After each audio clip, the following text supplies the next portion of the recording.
Salut les amis. Bon, bah écoutez, on n'a pas pu patienter. On s'est dit que vous aviez envie de savoir ce qui se passait un peu chez Shimano. Alors on est rentré un peu plus tôt à l'Euroguide pour vous montrer ça.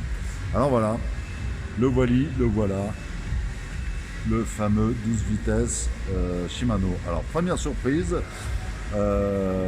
il est à fil toujours. Hein, donc Shimano ne sait pas emmêler les idées en allant chercher compliqué, essayer d'aller directement sur les plateformes de SRAM. Donc on reste en 12.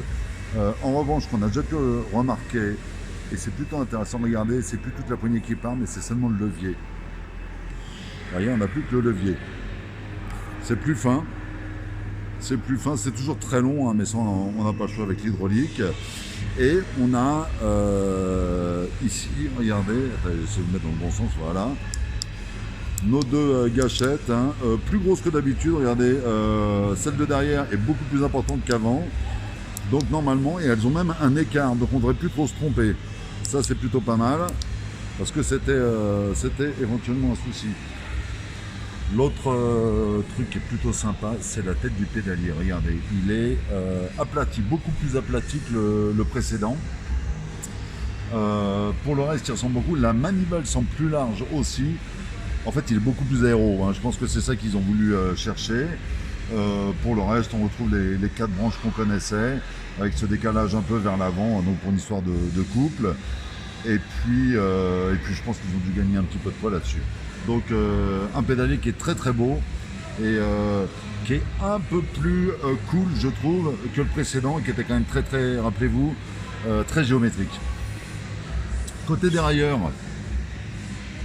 Alors côté dérailleur, on a fait quoi? On a fait, attendez, je vais essayer de vous montrer ça un peu mieux.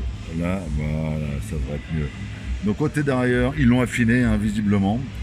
On est exactement sur le même principe, hein, que le précédent. Mais quand on aura un peu plus d'infos techniques, on pourra vous en parler plus. Là, au coup d'œil, c'est difficile à dire. On a l'impression que la chape est plus fine, ce qui paraît assez logique. Hein. Puis il va falloir faire passer le 12 vitesses. Donc il est probable que tout ça se soit un peu affiné. Et puis à l'arrière, c'est peut-être là qu'il y a le plus de différence, c'est derrière. Alors je vous dis, hein, on verra un peu mieux ce qui se passe quand on aura discuté avec les gens de Shimano, mais tout a l'air plus fin, donc je pense que c'est plus léger. Voilà, à peu près ce qu'on peut dire. Et là pour le coup, on l'a trouvé sur le magnifique Villiers filante, hein, le haut de gamme de la marque, et ça fait plutôt un joli vélo, non? Alors on va vous montrer quand même aussi les roues, hein, puisque on en parlera plus tard, mais ils ont une gamme de roues qui a complètement changé, et les nouveaux étriers qui sont quand même particulièrement sympas. Ils font très très pro, très fin. On retrouve les petites ailettes pour refroidir comme sur les voitures. Enfin bref, c'est esthétiquement c'est très très réussi.